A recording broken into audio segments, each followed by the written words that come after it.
जब मैं छोटा था तो मुझे नहीं पता था कि मेरे अंदर कितनी शक्ति छुपी हुई है।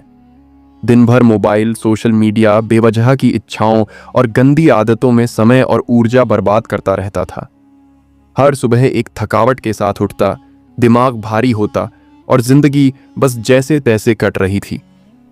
मैं पढ़ाई में ठीक था, पर मन कभी एक जगह टिकता नहीं था। ध्यान लगाने बैठता तो 5 मिनट भी चैन से नहीं बैठ पाता। एक दिन यूं ही YouTube पर ब्रह्मचर्य का एक वीडियो देख लिया।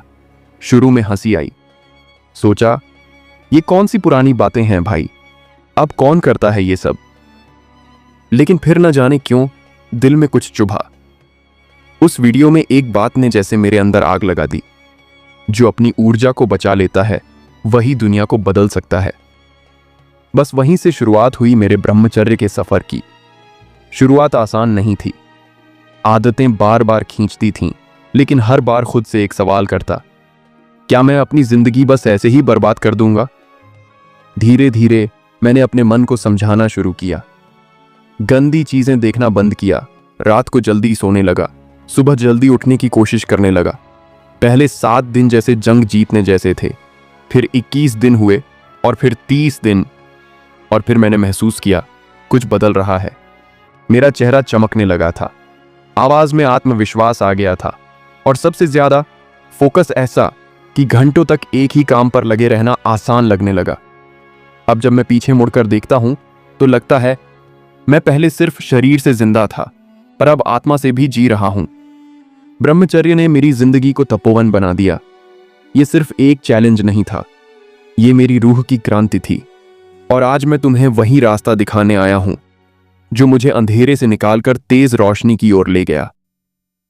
क्या तुम भी तैयार हो उस शक्ति को जगाने के लिए जो आज भी तुम्हारे अंदर गहरी नींद सो रही है? ब्रह्मचर्य एक बार समझ लिया तो तुम खुद को पहचान लोगे। मेरी जिंदगी में एक वक्त ऐसा भी था जब सब कुछ खाली खाली सा लगता था। मेरे पास वो सब कुछ था जो एक नौजवान चाह सकता है, एक अच्छा खासा परिवार, एक फोन, इंटरनेट, आजादी और वक्त। लेकिन इन सब के बावजूद मैं अंदर से खोखला महसूस करता था। मेरे दिन ध्यान भटकाने वाली चीजों से भरे होते थे। इंस्टाग्राम पर अंतहीन स्क्रॉल करना, ऐसे यूट्यूब वीडियो देखना जिनकी मुझे जरा भी परवाह नहीं थी, हर उस थंबनेल पर क्लिक करना जो डोपामाइन का वादा करता था। और रात, खैर, मैं इंटरनेट के अंधेरे कोनों में खोया रहता था, एक ऐसी लत को पालता रहता था जिसका मुझे अंदाजा भी नहीं था कि वो धीरे धीरे मेरी जिंदगी छीन रही है। मैं अपनी ही इच्छाओं का गुलाम था। मुझे लगता था कि ये सामान्य बात है, मुझे लगता था कि हर कोई ऐसा करता है, और शायद हर कोई करता भी हो। लेकिन अंदर ही अंदर मुझे पता था मैं खुद को बर्बाद कर रहा था। कोई ऊर्जा नहीं थी, मेरी आंखें हर समय थकी हुई सी लगती थीं।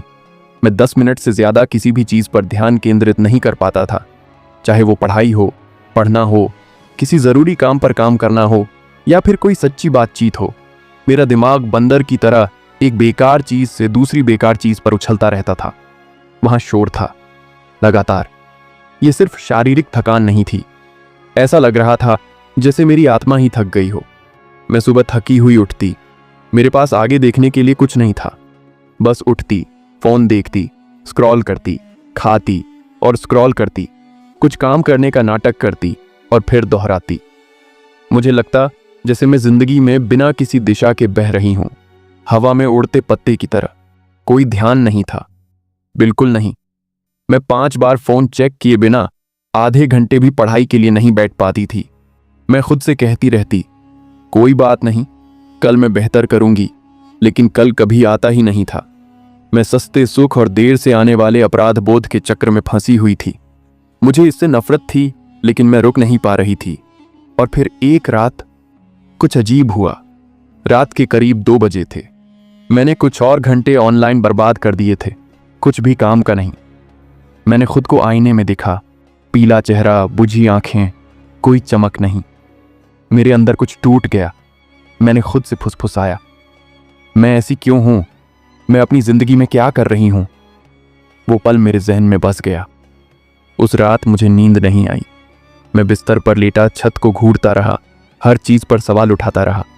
मैं बचपन की उस ऊर्जा के बारे में सोचता रहा, मेरे वो सपने, कुछ बनने का वो उत्साह। वो सब कहाँ चला गया? क्या मैं सच में यही बनना चाहता था? अगले दिन मानो ब्रह्मांड मेरे दर्द का जवाब दे रहा हो, मेरे YouTube रिकमेंडेशन में एक वीडियो आया। उसका शीर्षक था ब्रह्मचर्य की शक्ति जो कोई आपको नहीं बताता। मुझे याद भी नहीं कि मैंने उस पर क्लिक क्यों किया, मैंने बस कर दिया। वीडियो में दिख रहा आदमी कोई आध्यात्मिक बाबा या संत नहीं था, वो बस एक आम आदमी था, मेरे जैसा ही। लेकिन उसके बोलने के तरीके में कुछ खास बात थी, शांत, स्पष्ट, गहरा। उसने बताया कि कैसे हम में से ज्यादातर लोग अपनी सबसे कीमती ऊर्जा, अपनी यौन ऊर्जा को बर्बाद कर रहे हैं। उसने साफ साफ कहा, अगर आप अपनी शक्ति को क्षणिक सुख के लिए बर्बाद करते रहेंगे तो जिंदगी में ताकतवर महसूस करने की उम्मीद मत कीजिए। एक लाइन ने मुझे इतना प्रभावित किया कि मैंने वीडियो रोक दिया। उन्होंने कहा, तुम कड़ी मेहनत की वजह से नहीं थके हो, तुम इसलिए थके हो क्योंकि तुम लगातार अपनी ऊर्जा अनुचित इच्छाओं में गंवा रहे हो। उस पंक्ति ने मुझे झकझोर दिया। ऐसा लगा जैसे किसी ने मुझे सच्चाई का तमाचा मारा हो। सालों में पहली बार मुझे जागा हुआ महसूस हुआ। मेरे मन को यह पसंद नहीं आया। उसने विरोध किया, वह बहस करना चाहता था। अरे, यह तो पुराने जमाने की बात है, हर कोई करता है, यह सामान्य है, इसे इतना बड़ा मुद्दा मत बनाओ। लेकिन मेरी आत्मा खामोश थी, बस सुन रही थी। मेरे अंदर एक तूफान उमड़ रहा था, डर, शक, उलझन, लेकिन साथ ही एक अजीब सी उम्मीद भी। क्या हो अगर यह रास्ता, ब्रह्मचर्य नाम की चीज ही असल में वो कमी थी? मुझे ब्रह्मचर्य का असली मतलब पूरी तरह समझ नहीं आया। मुझे लगा कि यह बस हस्तमैथुन न करने या यौन विचारों से बचने के बारे में है, लेकिन अंदर ही अंदर मुझे पता था कि यह उससे कहीं बढ़कर है। ये मेरे उस जंगली, बेकाबू हिस्से को नियंत्रित करने के बारे में था जिसने बहुत लंबे समय तक मुझ पर राज किया था। फिर भी मैं डरा हुआ था। क्या मैं सचमुच बदल पाऊंगा? क्या मैं एक हफ्ता भी बिना हार माने रह पाऊंगा? क्या ये बस एक और प्रेरणा थी जो 2 दिन में गायब हो जाएगी? लेकिन मैं ये भी जानता था, मैं अब ऐसे नहीं चल सकता। अगर मैंने अभी कोई फैसला नहीं लिया तो मैं जिंदगी भर इस नारकीय चक्र में फंसा रहूंगा। उस रात मैंने एक फैसला लिया, एक छोटा सा फैसला। मैंने खुद से वादा किया, मैं इसे 7 दिनों तक आजमाऊंगी। मैं इसमें अपना पूरा जोर लगा दूंगी। कोई लत नहीं, कोई भटकाव नहीं, बस 7 दिन। मुझे तब पता नहीं था, लेकिन वह छोटा सा फैसला मेरे अंदर एक क्रांति की शुरुआत थी। ऐसी नहीं जहां रातों रात सब कुछ बदल जाए, नहीं, ये उस तरह की क्रांति थी जो खामोशी से शुरू होती है, आत्मा के सबसे गहरे हिस्सों में। ऐसी जहां आप अपनी शक्ति को इंच इंच करके वापस लेना शुरू करते हैं। युद्ध शुरू हो गया था, बाहर नहीं बल्कि भीतर, और मैं आखिरकार लड़ने के लिए तैयार थी। पहला दिन एक युद्ध था। जैसे ही मैं जागी, मैंने इसे महसूस किया। एक इच्छा मेरी त्वचा के नीचे रेंग रही थी, मेरे कानों में किसी पुराने दोस्त की तरह फुसफुसा रही थी। मेरा शरीर उस पैटर्न का, आनंद और थकान के उस रोजाना के विमोचन का इतना आदी हो गया था कि वह लगभग इसकी मांग ही कर रहा था। अब यह वासना की बात भी नहीं थी, यह आदत थी, यह एक सहज प्रतिक्रिया थी। और अब मैं यहां थी, इसे तोड़ने की कोशिश कर रही थी। मैंने सुबह अपने फोन को हाथ नहीं लगाया। यही पहला कदम था। कोई इंस्टाग्राम नहीं, कोई बेवजह स्क्रॉलिंग नहीं, कोई प्रलोभन नहीं। मैं बस चुपचाप बैठी रही, दीवार को घूरती रही, अपने ही शरीर में एक अजनबी जैसी महसूस कर रही थी। मेरा मन चीख रहा था, मुझे समझाने की कोशिश कर रहा था कि बस एक आखिरी बार कर लो और फिर कल से ठीक से शुरू करो। लेकिन मुझे वादा याद था, 7 दिन, सिर्फ 7। अगर मैं ये भी नहीं कर पाई तो मुझ में किस तरह की ताकत थी? पहले 2 दिन सबसे मुश्किल थे। लालसाएं सिर्फ मेरे शरीर में नहीं थीं, वे मेरे विचारों में, मेरी भावनाओं में, मेरे पूरे तंत्रिका तंत्र में थीं। ऐसा लग रहा था जैसे मेरे अंदर की हर कोशिका मुझे पुराने ढर्रे पर वापस खींचने की कोशिश कर रही हो। मुझे बिना किसी वजह के गुस्सा आ रहा था, चिड़चिड़ापन, बेचैनी। मैं स्थिर नहीं बैठ पा रही थी। मैं कमरे में घूमती रही, लेट गई, खड़ी हुई, फिर से चहलकदमी करने लगी। मैंने सांस लेने के व्यायाम करने की कोशिश की जो मैंने ऑनलाइन देखे थे, लेकिन मेरा मन बहुत तेज था। रात में मुझे नींद नहीं आ रही थी। मैं पंखे के नीचे पसीने से तरबतर एक तरफ से दूसरी तरफ करवटें बदल रही थी। मुझे राहत चाहिए थी। मेरा शरीर इसके लिए तड़प रहा था, लेकिन मेरे अंदर कुछ फुसफुसा रहा था। तुमने जिंदगी भर यही किया है और ये तुम्हें कहां ले आया है। अब कुछ अलग करो, बस रुको। तो मैंने लिखना शुरू कर दिया। उस रात मैंने एक नोटबुक उठाई और पहले पन्ने पर बड़े मोटे अक्षरों में लिखा, यह मेरी जंग है और मैं जीतूंगी। हर सुबह मैं लिखती थी कि मैं क्या महसूस कर रही थी। हर रात मैं लिखती थी कि दिन कैसा बीता। कुछ प्रविष्टियां भद्दी थीं, निराशा और गालियों से भरी। कुछ शांत और ईमानदार थीं, लेकिन मैंने सब कुछ लिखा। मेरी इच्छाएं, मेरी लड़ाइयां, मेरी गलतियां, मेरी ताकत। तीसरे दिन मैं जल्दी उठने लगी। इसलिए नहीं कि मैं तरोताजा महसूस कर रही थी, बल्कि इसलिए कि मैं दिन की शुरुआत उसी उलझे हुए चक्र में नहीं करना चाहती थी। मैं अपनी दिनचर्या को फिर से बदलना चाहती थी।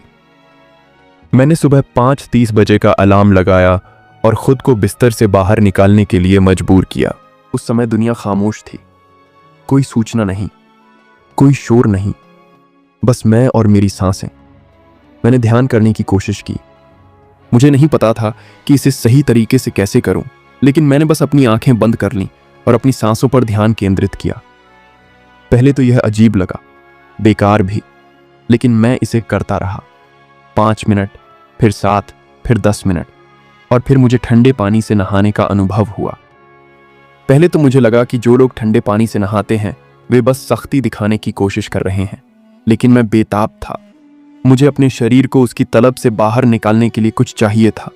इसलिए मैंने गुंडी को ठंडा कर दिया, पानी में कदम रखा और लगभग चीख ही पड़ी। ऐसा लगा जैसे बर्फ की सुइयां मेरी त्वचा के हर इंच में चुभ रही हों। मेरा दिल तेजी से धड़कने लगा, मेरी सांसें रुक गईं। लेकिन जब मैं उस शॉवर से बाहर आया तो मेरे अंदर कुछ बदल गया। मैं जिंदा महसूस कर रहा था, सतर्क, स्पष्ट। वह पल मेरा सहारा बन गया। हर बार जब मैं कमजोर या धुंधला महसूस करता तो मैं खुद को उस तेज ठंड, उस जागृति के झोंके की याद दिलाता। अब यह मेरी रोजमर्रा की रस्म बन गई थी। सुबह सुबह ध्यान, ठंडे पानी से नहाना, डायरी लिखना, बार बार दोहराना। लेकिन मन अभी भी उलझन में था। चौथे या 5वें दिन के आसपास ये इच्छाएं और भी जोर से वापस आ गईं। मुझे रात में सजीव सपने आते थे। मैं पसीने से तरबतर होकर जागती। ऐसा महसूस होता जैसे नींद में ही मेरी नींद फिर से लड़खड़ा गई हो। मुझे डर लगता था कि मैं नियंत्रण खो दूंगी। कभी कभी मैं जमीन पर सिर पर हाथ रखकर बैठ जाती और खुद से फुसफुसाती, अभी हार मत मानो, प्लीज मत मानो। ऐसा लगता था जैसे मैं 2 इंसान हूं। एक पुराना मैं, आदतों, बहानों, प्रलोभनों से भरा हुआ, और दूसरा एक नया मैं, नाजुक लेकिन बढ़ता हुआ, शांत, जागरूक, अनुशासन का भूखा। ये दोनों पूरे दिन मेरे दिमाग के अंदर लड़ते रहे, लेकिन कुछ बदलने लगा। छठे दिन तक मैंने कुछ अजीब सा महसूस किया। मेरी आंखें अलग दिख रही थीं, ज्यादा तेज, ज्यादा चमकदार। मैं कुछ खास नहीं कर रही थी, बस विरोध कर रही थी, लेकिन मैं एक बदलाव महसूस कर सकती थी। मेरी आवाज ज्यादा स्थिर थी। मैं थोड़ा और सीधा खड़ा हो गया। मुझे गर्व की एक झलक महसूस हुई, इसलिए नहीं कि मैंने कोई बड़ी जीत हासिल की थी, बल्कि इसलिए कि मैं एक छोटे से वादे पर कायम रहा था। 7 दिन, कोई पलायन नहीं, कोई दोबारा पतन नहीं, बस खुद पर एक छोटी सी जीत। और फिर 7वीं सुबह आ गई। मैं अलार्म बजने से पहले जाग गया। मेरा कमरा अभी भी अंधेरा था, हवा ठंडी थी, और बहुत लंबे समय के बाद पहली बार मुझे शांति का एहसास हुआ। इच्छा पूरी तरह से खत्म नहीं हुई थी, लेकिन अब यह मुझ पर नियंत्रण नहीं कर रही थी। मैंने उसकी आंखों में देखा और वह पहले झपक गई। मैंने उस सुबह अपनी डायरी में लिखा, 7वां दिन, मैं परिपूर्ण नहीं हूं, लेकिन अब मैं शक्तिहीन नहीं हूं। मुझे पता था कि यह अंत नहीं था, यह तो बस शुरुआत थी। पुराने ढर्रे से दूर 1 हफ्ते का मतलब यह नहीं था कि मैं आजाद था, बल्कि इसका मतलब था कि मैं जाग रहा था, जागरूक, बदलाव के लिए सक्षम। मैं आग में कदम रख चुका था और मैं जला नहीं था। मेरे अंदर कुछ जाग उठा था, एक हल्की सी दहाड़, मानो बरसों की नींद के बाद कोई शेर जाग उठा हो। मुझे नहीं पता था कि यह कितना प्रबल होगा, लेकिन मुझे पता था कि मुझे इसे पोषित करते रहना होगा। मैं अब पूर्णता के पीछे नहीं भाग रहा था, मैं शक्ति के पीछे भाग रहा था, आंतरिक शक्ति के, असली शक्ति के। और मैंने इसकी पहली बूंद का स्वाद चखा था। अभी 7 दिन पहले मैं विकर्षणों और इच्छाओं में डूबा हुआ था। आज मुझे स्पष्टता मिली। मैं किसी पवित्र चीज की ओर चल पड़ा था, कुछ ऐसा जो सत्य जैसा लगता था। किसी और को नहीं पता था, किसी और ने उस तूफान को नहीं देखा था जिसे मैंने पार किया था, लेकिन मुझे पता था कि मैंने अग्निपथ पर अपना पहला कदम रख दिया है और मैं पीछे नहीं मुड़ने वाला था। 30 दिन हो गए थे, खुद से वो मौन प्रतिज्ञा किए 30 दिन हो गए थे। अब और आत्मविनाश नहीं, अब और ऊर्जा का रिसाव नहीं, अब और चक्कर नहीं। और आज आईने के सामने खड़े होकर मैंने सिर्फ एक अलग चेहरा नहीं देखा, मैंने एक अलग उपस्थिति देखी। मेरी आवाज बदल गई थी, अब वो भारी थी, ज्यादा स्थिर थी। मैं अब तेज नहीं बोलता था, न ही लड़खड़ाता था। मैं बेतरतीब शब्दों से लोगों को प्रभावित करने की कोशिश नहीं करता था। मैं कम बोलता था, लेकिन जो भी कहता था उसका वजन होता था। लोग सुनते थे। मेरी आंखें भी बदल गई थीं। मैं खुद देख सकता था, नीरसता चली गई थी। एक खास चमक थी, एक तीखापन था, एक तरह की तीव्रता थी जो पहले नहीं थी। जब मैंने अपनी आंखों में देखा तो मुझे खोया हुआ महसूस नहीं हुआ, मुझे शक्ति का एहसास हुआ। अहंकार नहीं, बस शक्ति, मौन, स्थिर और शांत। लेकिन सबसे बड़ा बदलाव बाहर नहीं था, अंदर था। मेरा मन अब मुझे 10 अलग अलग दिशाओं में नहीं खींच रहा था। मैं सचमुच घंटों बिना फोन छुए बैठकर पढ़ सकता था। मैंने वो किताबें पढ़ना शुरू कर दिया जिन्हें मैंने बहुत पहले छोड़ दिया था। दर्शन शास्त्र, विज्ञान, मनोविज्ञान। मैं ये सब पढ़ाई या नौकरी के लिए नहीं कर रहा था, मैं ये सब अपने लिए कर रहा था, क्योंकि मेरा मन आखिरकार इतना स्थिर हो गया था कि किसी विचार पर टिके रह सकूं, किसी विचार को टटोल सकूं, गहराई में जा सकूं। मैं हर चीज में बारीकियों पर ध्यान देने लगा। हवा में पत्तों के हिलने का तरीका, सिंक में पानी के टपकने का तरीका, लोगों के वाक्यों में रुकावटें। मेरी इंद्रियां तेज हो गई थीं, लेकिन बेचैन नहीं, वे शांत थीं। मैं अब आसानी से चिढ़ता नहीं था, मैं अपना दिन जल्दी जल्दी नहीं बिताता था। मुझे अपने सीने में वो बेचैनी महसूस नहीं होती थी जो हर शाम मुझे सताती थी। एक शांति थी, एक गहरी आंतरिक शांति जिसका मुझे पता भी नहीं था। मुझे कुछ ऐसा एहसास हुआ जिसने मेरे लिए सब कुछ बदल दिया।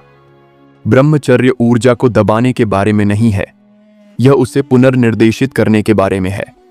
वो सारी ऊर्जा जो मैं स्क्रॉल करने, पीछा करने, कल्पना करने में बर्बाद करता था, अब ऊपर की ओर, मेरे मन में, मेरे ध्यान में, मेरे काम में जा रही थी।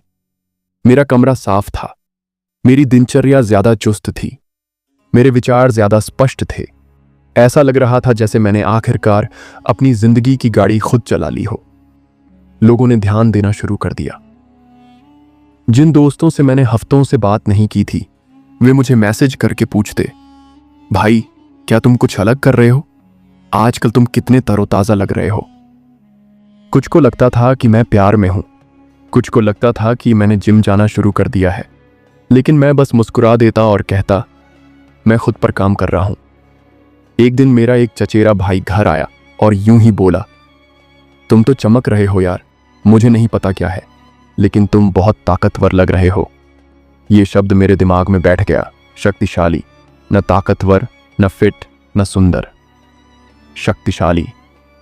क्योंकि मैं वैसा ही बन रहा था, किसी दिखावटी बाहरी रूप से नहीं, बल्कि एक खामोश आंतरिक रूप से। एक ऐसी शक्ति जो चीखती नहीं, बल्कि सिर्फ मौजूद रहकर कमरे की ऊर्जा को बदल देती है। मुझे अब मनोरंजन की लत नहीं रही, मुझे लगातार उत्तेजना की जरूरत नहीं थी। मैंने स्पष्टता का स्वाद चखा था और मैं और ज्यादा पाने की भूखी थी। और यह सिर्फ मानसिक ही नहीं था, शारीरिक रूप से भी मैं अलग महसूस कर रही थी। मैं गहरी नींद सो रही थी, मैं बिना अलार्म के जल्दी उठ जाती थी। मैं दिन में थकती नहीं थी। ऊर्जा का एक निरंतर प्रवाह था, अति उत्साहित या बेचैन नहीं, बल्कि शांत और नियंत्रित। एक शांत नदी की तरह जो ठीक से जानती है कि उसे कहां जाना है। हर दिन जैसे जैसे मैं अपनी आदतों पर डटा रहा, सुबह सुबह उठना, ध्यान, ठंडे पानी से नहाना, डायरी लिखना, मुझे लगा जैसे मैं राख से फीनिक्स पक्षी की तरह उठ रहा हूं। मेरी किशोरावस्था में छाई उलझन की धुंध छूट रही थी।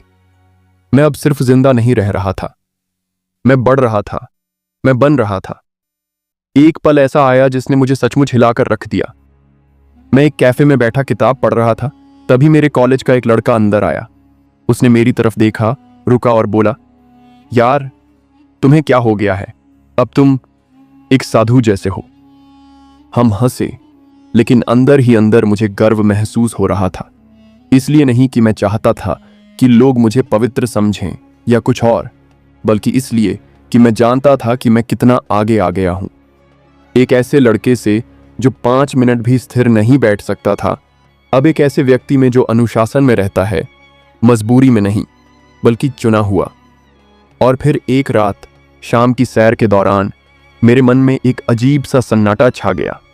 मैं एक पार्क की बेंच के पास रुक गया। हवा मंद थी, आसमान अंधेरा था, प्रदूषण के बीच से कुछ तारे झांक रहे थे। और उस सन्नाटे में मेरे अंदर से एक सवाल उठा, अब क्या? मैंने खुद को साबित कर दिया था कि बदलाव मुमकिन है। उस ऊर्जा को बरकरार रखा जा सकता है, उस एकाग्रता को विकसित किया जा सकता है। लेकिन मैं यह भी जानता था, यह स्वर सिर्फ मेरा नहीं था। हजारों, शायद लाखों युवा पुरुष थे, बिल्कुल मेरे जैसे, खोए हुए, आदी, भ्रमित, थके हुए, किसी असली चीज के लिए तरसते हुए, डिजिटल शोर में डूबे हुए, चुपचाप बाहर निकलने का रास्ता मांगते हुए। मैंने उन सभी लड़कों के बारे में सोचा जो देर रात तक अपने फोन से चिपके रहते हैं, ये सोचकर कि कोई समझता ही नहीं। मैंने उन लोगों के बारे में सोचा जो ब्रह्मचर्य पर हंसते हैं, यह न जानते हुए कि यही वह चीज है जो उन्हें बचा सकती है। मैंने कुछ महीने पहले के अपने उस रूप के बारे में सोचा, हार मानने के इतने करीब, फिर भी जीने के लिए इतना बेताब। उस रात मैंने एक नया वादा किया, सिर्फ इस रास्ते पर बने रहने का नहीं, बल्कि दूसरों के लिए रास्ता रोशन करने का। मेरे पास सारे जवाब नहीं थे, मैं कोई गुरु या संत नहीं था, लेकिन मैं आग से गुजरा था और मुझे दूसरी तरफ कुछ मिला था। और अगर मैं एक भी व्यक्ति को उस अंधकार से बचने में मदद कर सका जिससे मैं गुजरा था, तो यह सार्थक होगा। इसलिए मैंने योजना बनाना शुरू किया, चुपचाप, गुप्त रूप से। मैंने और गंभीरता से लिखना शुरू किया। मैंने ऐसी सामग्री तैयार करना शुरू किया जो दूसरों तक पहुंच सके, कहानियां, विचार, व्यावहारिक सलाह। अहंकार से नहीं, बल्कि भाईचारे से।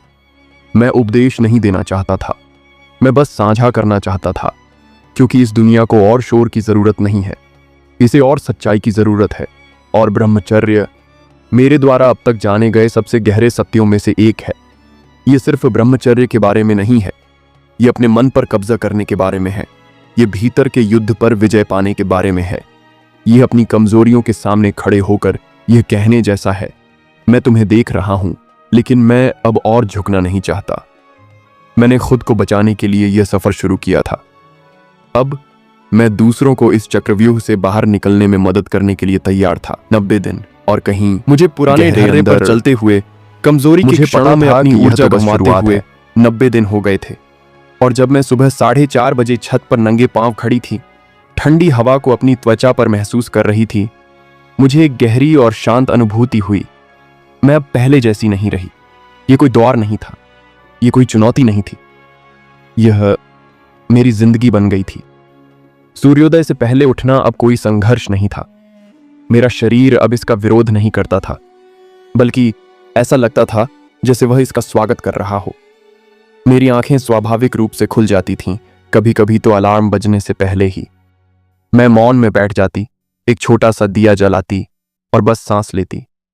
कोई विचार नहीं, कोई लालसा नहीं, बस सांस। मेरी सुबहें पवित्र हो गई थीं।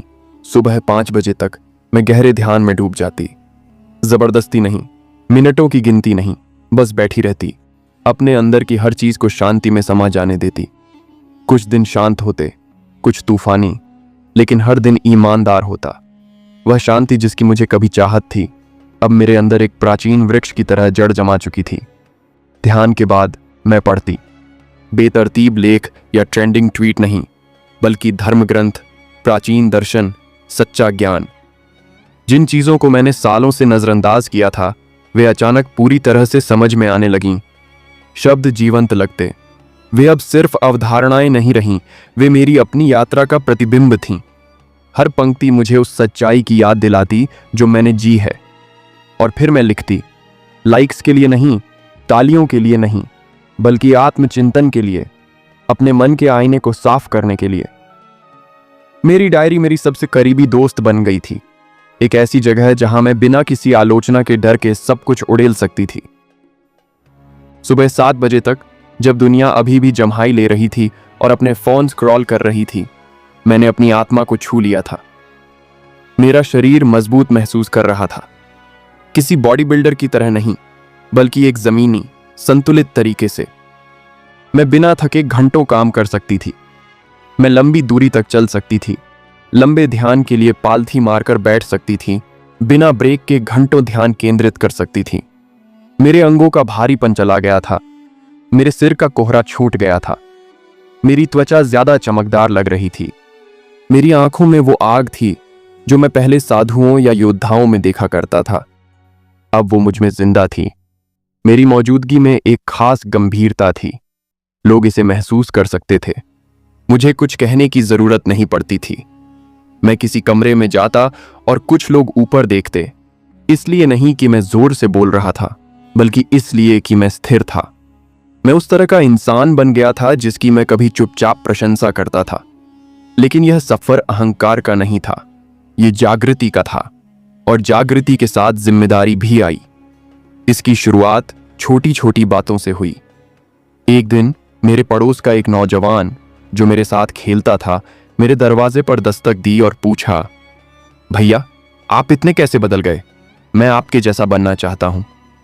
मुझे समझ नहीं आ रहा था कि क्या कहूं। मैंने बस मुस्कुराकर उससे कहा कि अगली सुबह आ जाए।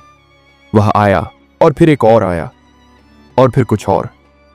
जल्द ही मैं लड़कों के एक छोटे समूह का मार्गदर्शन कर रहा था। कुछ छोटे, कुछ मेरी उम्र के। उन्हें जो मैंने सीखा था उसे सिखा रहा था। उपदेश नहीं दे रहा था, बस साझा कर रहा था। हम सुबह सुबह छत पर मिलते थे। हम साथ में सांस लेने के व्यायाम करते थे। हम ध्यान करते थे। हम अनुशासन, भोजन, एकाग्रता और शक्ति के बारे में बात करते थे। शारीरिक शक्ति के बारे में नहीं, बल्कि मानसिक शक्ति के बारे में।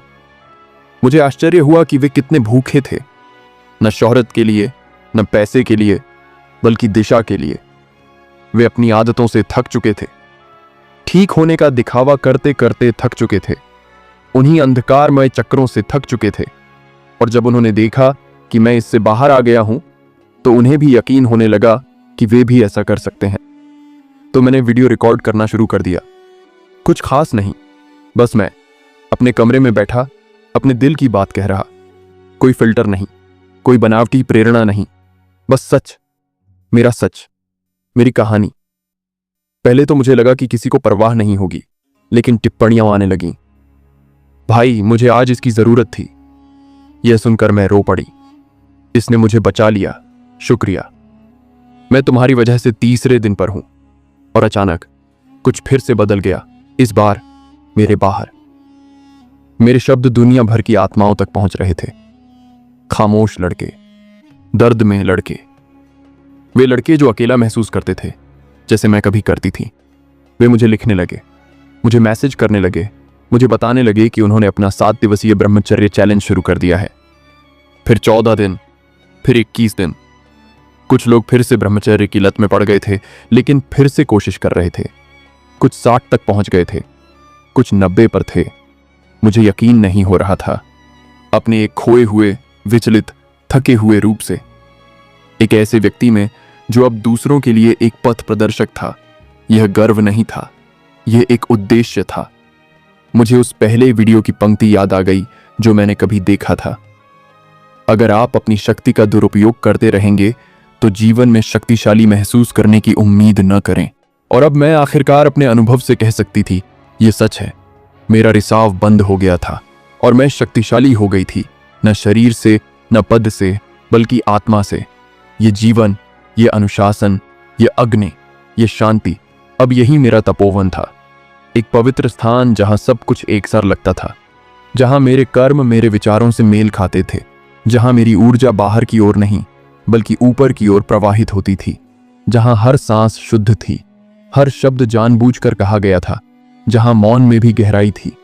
मुझे अब अनुमोदन की आवश्यकता नहीं थी, मुझे अब डोपामाइन के आवेगों की लालसा नहीं थी।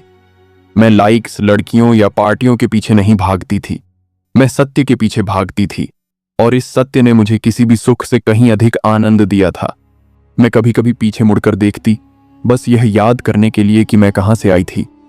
रातों की नींद हराम, वे इच्छाएं, अपराध बोध, वह उलझन, और मैं अपने पुराने मन से फुसफुसाता, तुमने कर दिखाया, हार न मानने के लिए शुक्रिया। और फिर मैं आगे देखता, क्योंकि यह रास्ता कभी खत्म नहीं होता। यह 90 दिनों की चुनौती नहीं है, यह जीने का एक तरीका है, जीने का एक तरीका है, जीवन को उसके शुद्धतम रूप में प्यार करने का एक तरीका है। आज जो भी युवा खुद को खोया हुआ महसूस कर रहा है, उसे देने के लिए मेरे पास बस एक ही संदेश बचा है। तुम टूटे नहीं हो, तुम बस विचलित हो, और तुम अपनी सबसे शक्तिशाली ऊर्जा बर्बाद कर रहे हो। इसे वापस पाओ, इसे 7 दिन दो, फिर 30, फिर 90। देखो तुम्हारी आवाज, तुम्हारे दिमाग, तुम्हारी चमक पर क्या असर होता है।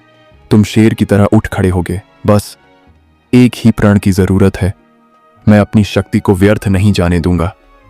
बस वह एक फैसला तुम्हारे भीतर तपोवन का निर्माण कर सकता है, और एक बार जब तुम उस शांति का स्वाद चख लोगे, तो तुम कभी पीछे नहीं लौटना चाहोगे।